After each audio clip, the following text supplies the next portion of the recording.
찬송가 286장입니다.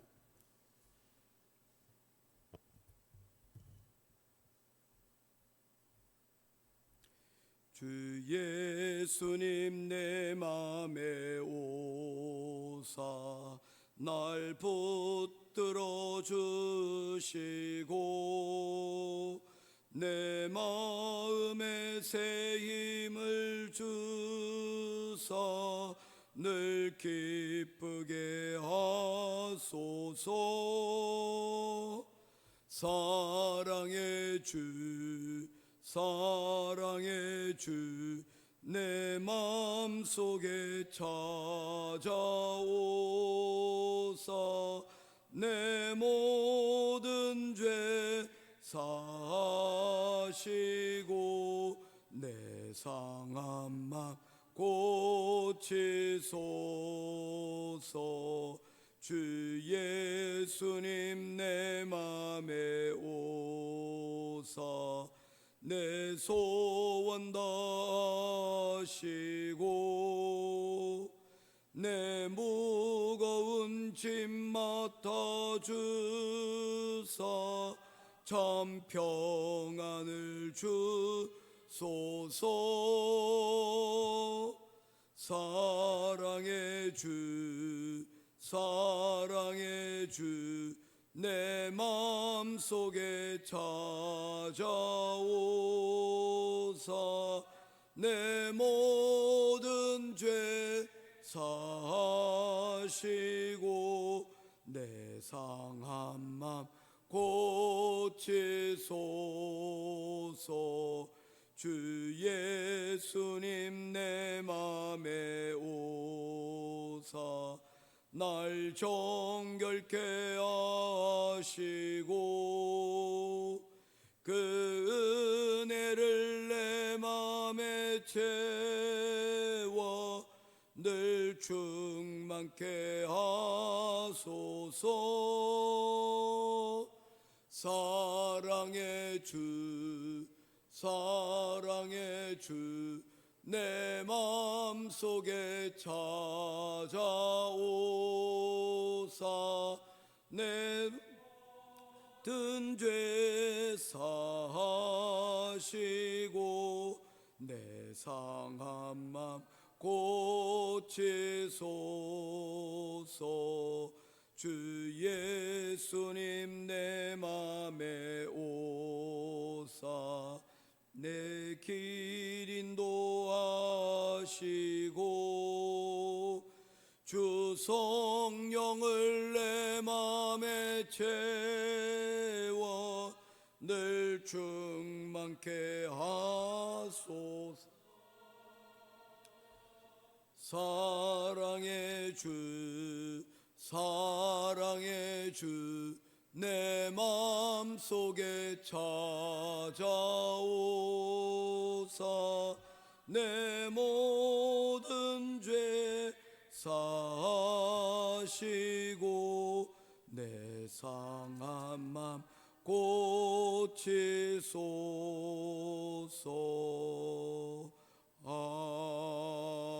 아멘. 찾으실 하나님의 말씀은 요한복음 제9장 1절에서 12절까지 말씀입니다.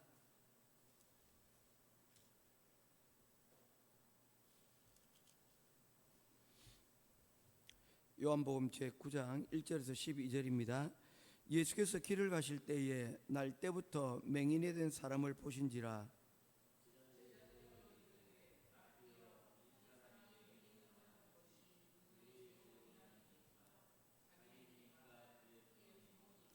예수께서 대답하시되 이 사람이나 그 부모의 죄로 인함이 아니라 그에게서 하나님이 하시는 일을 나타내고자 하심이라.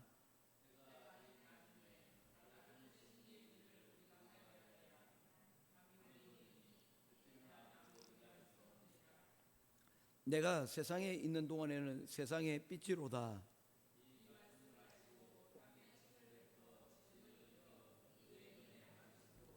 이르시되 실로암 못에 가서 씻으라 하시니 실로암은 번역하면 보냄을 받았다라는 뜻이라. 이에 가서 씻고 밝은 눈으로 왔더라.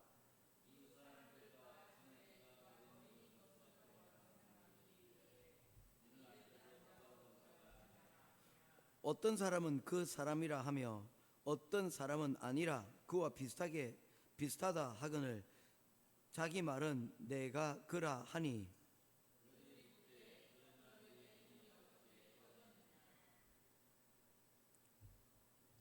대답하되 예수라 하는 그 사람이 진흙을 이겨 내 눈에 바르고 나더러 실로암에 가서 씻으라 하기에 가서 씻었더니 보게 되었노라.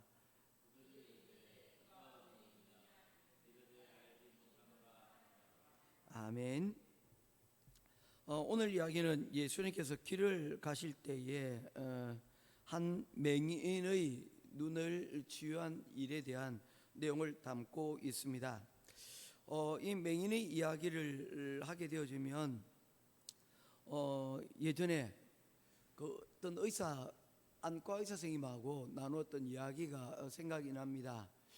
한 안과를 들리게 되었는데 그분이 마침 또 그 기독교인이라서 장로님이시더라고요. 이야기를 나누셨습니다.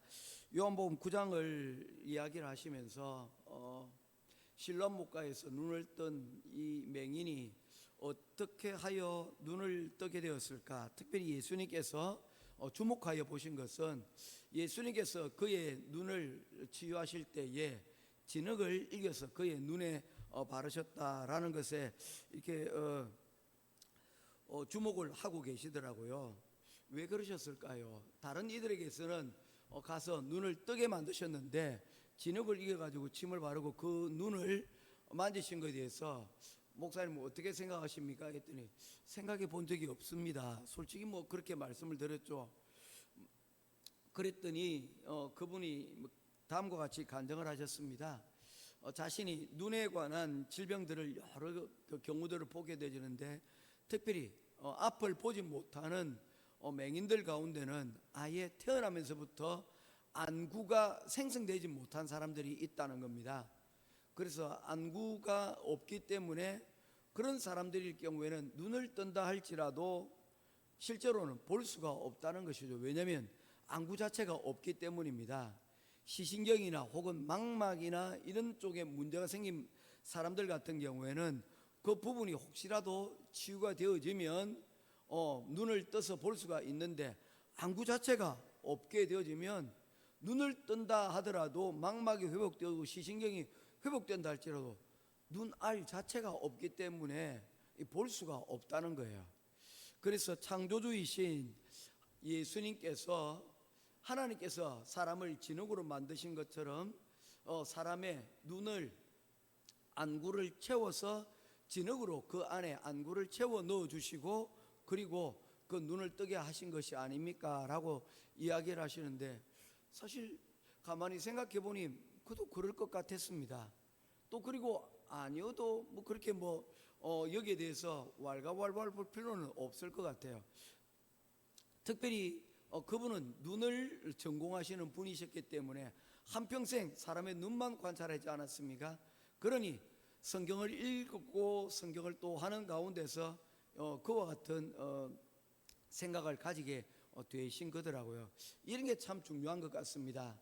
각자 우리의 영역들 가운데서 우리가 성경을 보면서 그 가운데 남들이 보지 못하는 성경의 또한 부분들을 보고 또한 깨달을 수 있는 것, 아마도 그래서 우리는 함께 말씀들을 나눠가면서 공동체로 이렇게 말씀을 나누는 이런 작업들이 굉장히 필요한 것이 아닌가 생각을 해보게 되어집니다. 오늘 실로암에서 눈을 뜬 맹인의 이야기를 오늘 여러분과 잠시 말씀을 나누려고 합니다. 95세까지 살면서 8,000곡에 달하는 가스펠송을 작곡했던 파니 크로스비라고 하는 사람이 있습니다. 이분은 생후 6주 만에 실명이 되었다고 합니다.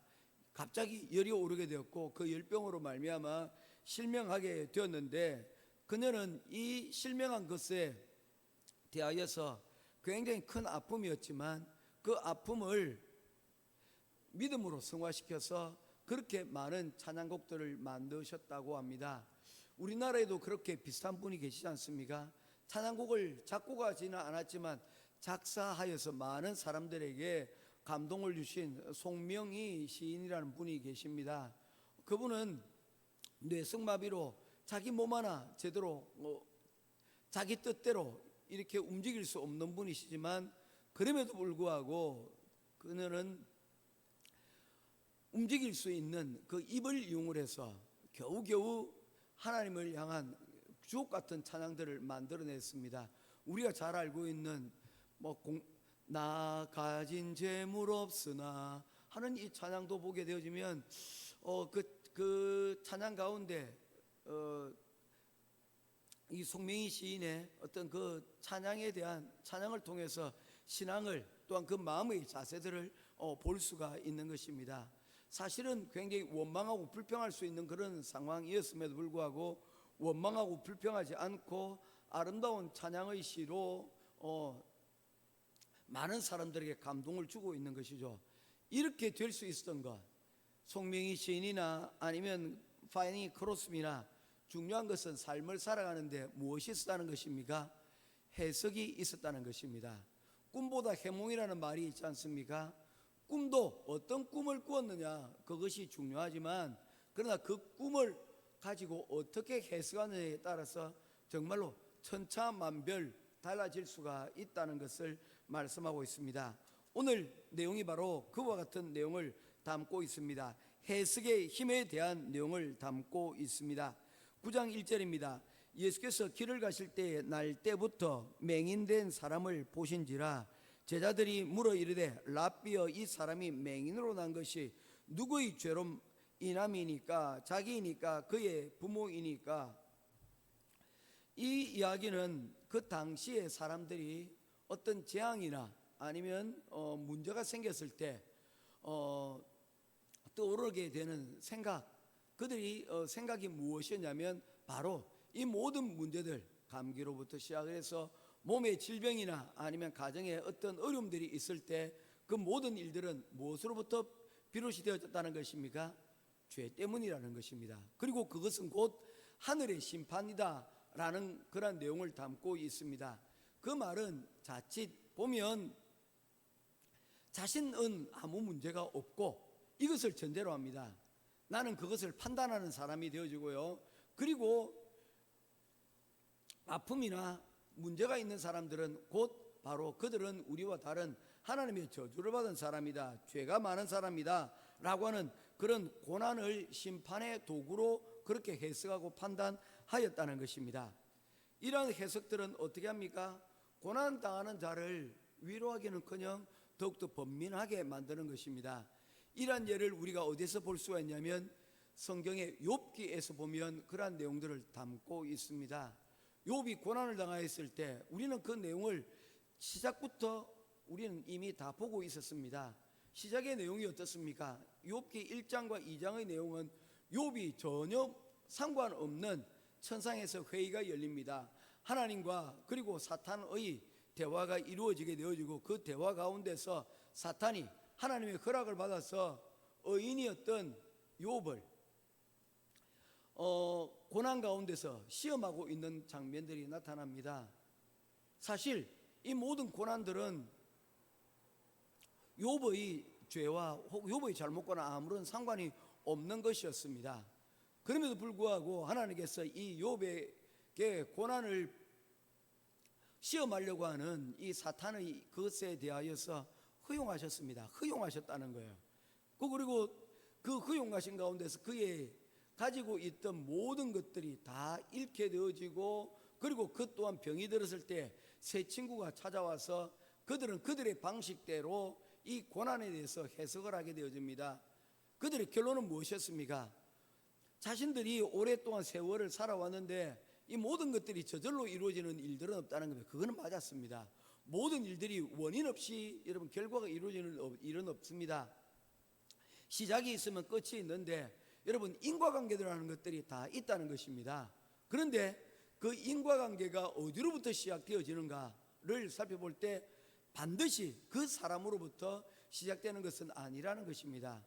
오늘 사실 이 제자들도 그와 같은 내용을 전제로 하고 있습니다. 이 사람의 죄입니까? 아니면 이들 부모, 이 사람의 맹인의 문제가 되어진 것이 이 사람의 문제, 혹은 이 사람이 아닌 부모들의 문제에 관한 것입니까? 라고 지금 이야기를 하고 있는 것이죠.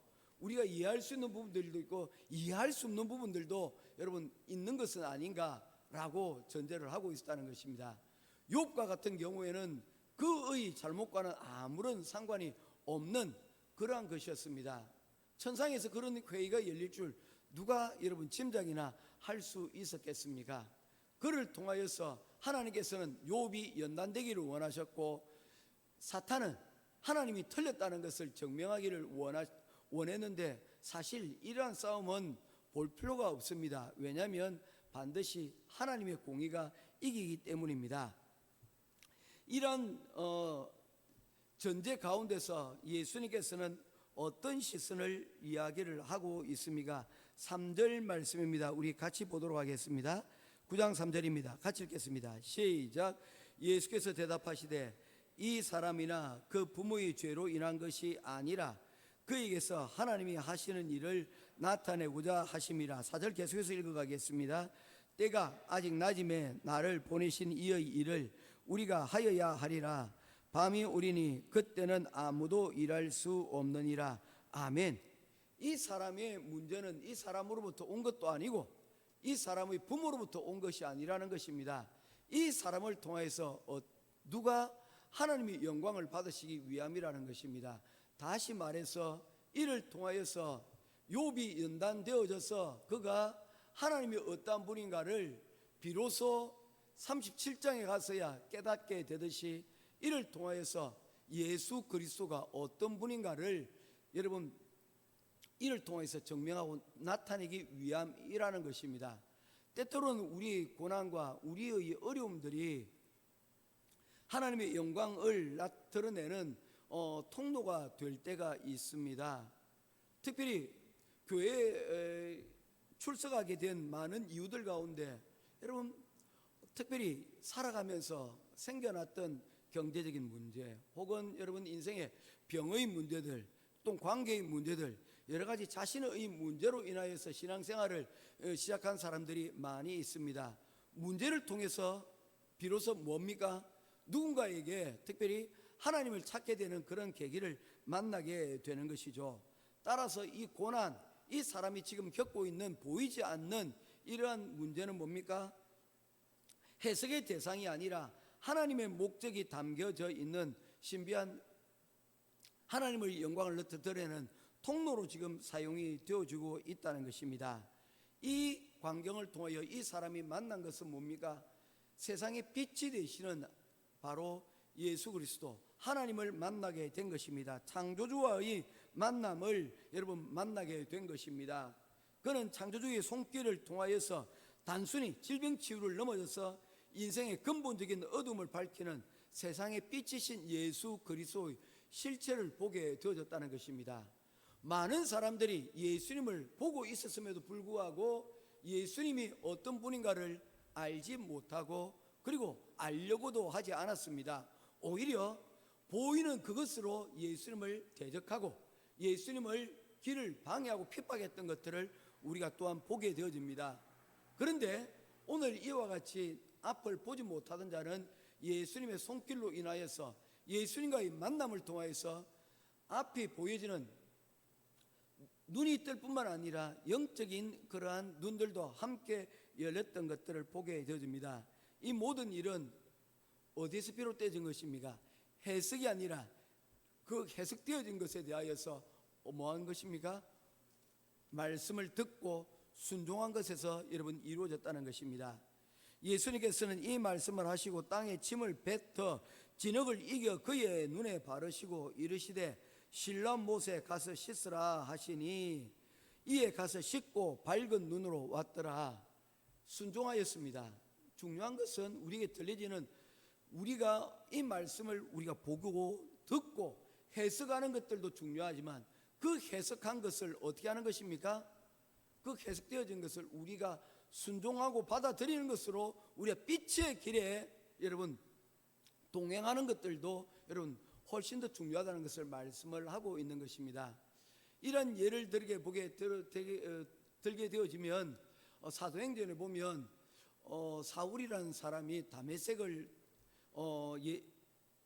교회를 핍박하기 위해서 사람들을 잡으러 가다가 그곳에서 빛을 보고 그의 눈이 감기게 되어졌습니다. 그러나 그는 순종하여서 그 이후에 아나니아로부터 눈을 뜨게 되어지고, 그 다음에 중요한 것은 그가 핍박하던 사람에서 이제 복음을 전하는 자로 이제 바뀌어지게 되었다는 것입니다. 우리 어제 설교를 하면서 구경꾼에서 이제 전하는 자로, 복음을 전하는 자로라는 그런 내용의 말씀을 하였지 않습니까? 마치 그와 같습니다. 우리가 죄가 있어서 우리 죄 때문에 우리가 대제사장에게 와서 우리의 죄를 고백하고 그 죄를 용서받았지만, 우리가 용서받고 난 다음에는 우리가 이제는 어떻게 된다는 것입니까? 그 받은 은혜와 그 받은 은혜를 힘을 통하여서 우리가 우리 삶 가운데서 또한 이 복음이 필요한 사람들에게 또한 전하는 자가 되어져야 된다는 것을 말씀을 하고 있는 것이죠. 예수님께서 우리의 대제사장이 되어서 우리의 죄를 용서하여 주신 것처럼 우리 또한 그의 제자가 되고 그의 대제사장의 뒤를 따라서 또한 세상 가운데서 그 예수 그리스도의 죽음을 전하고 복음을 전하고 그 사람들 또한 예수 그리스도를 발견할 수 있도록 만드는 사람들이 되어야 된다는 것을 우리가 말씀을 전하지 않았습니까? 바울이 그렇게 살았다는 것입니다. 그가 잘못된 것을 여러분 깨닫고 그의 눈이 이제 밝혀졌을 때에 깨달은 것으로 여러분 숨고 그냥 그 자리에 혼자 개인으로 살아간 것이 아니라 전하는 자로 이제 서게 되어졌다는 것입니다. 이게 중요합니다. 우리의 눈을 뜨게 만드는 것이 있습니다. 우리를 깨닫게 만드는 것이 있습니다. 그러나 깨달은 것으로는 끝나지 않습니다. 깨달은 것을 실로암에 가서 씻으라 말씀하실 때에 그 말씀을 듣고 실로암에 가서 씻는 그 작업이 우리 가운데 필요한 것입니다. 순종의 말씀을 들으며 순종함으로 우리가 전해야 될 말씀을 듣고 나면 그 말씀을 전하는 자로 각자 들려진 그 말씀의 분량을 따라서 우리가 그 말씀으로 여러분 순종하며 나아갈 때 그와 같은 놀라운 은혜를 받게 될 것입니다. 사랑하는 성도 여러분, 우리의 관점이 바뀌길 원합니다. 또 그리고 바뀐 관점에서 들리신 그 말씀을 깨달은 것을 순종하고 실천할 수 있는, 그래서 우리 세상을 밝힐 수 있는 저와 여러분 될 수 있기를 주님의 이름으로 축원드립니다. 기도드리겠습니다. 고마우신 아버지 하나님, 은혜와 사랑을 감사합니다. 우리는 매번 여러 가지 상황들을 보게 되어집니다. 그러나 그 상황들 가운데서도 똑같은 상황을 보면서도 우리는 각자 다른 해석들을 가지게 되어집니다. 오늘 들려진 말씀을 따라 하나님, 우리는 예수 그리스도의 해석의 하나님 그 길을 쫓아갈 수 있도록 인도하여 주시옵소서. 그리고 더 나아가 하나님 들려진 깨달아진 그 말씀을 우리가 순종함으로 하나님과 동행할 수 있는 우리들이 되게 하여 주시옵소서. 빛을 한번 보는 것으로 끝나는 것이 아니라 말씀이 우리의 가는 길에 등불이 되고 또한 그 불로 인하여서 하나님 우리가 우리 걸음들을 하나님 걸어가게 될 때에 하나님이 기뻐하시는 그 순종의 걸음으로 나아갈 수 있는 우리 모두가 되게 하여 주시옵소서. 오늘도 이 시간 기도하며 주 앞에 나온 사랑하는 우리 행복한 교회 성도들, 이 자리에 있거나 이 자리에 없든지 모두가 다 오늘도 우리에게 비춰주시는 말씀의 빛을 따라서 눈을 뜨고 또한 순종의 하나님 걸음으로 하나님 앞에 영광 돌리는 우리의 귀한 삶이 하나님 우리 가운데 이루어지기를 간절히 소원하오며 살아계신 우리 주 예수 그리스도 이름으로 간절히 기도드리옵나이다. 아멘.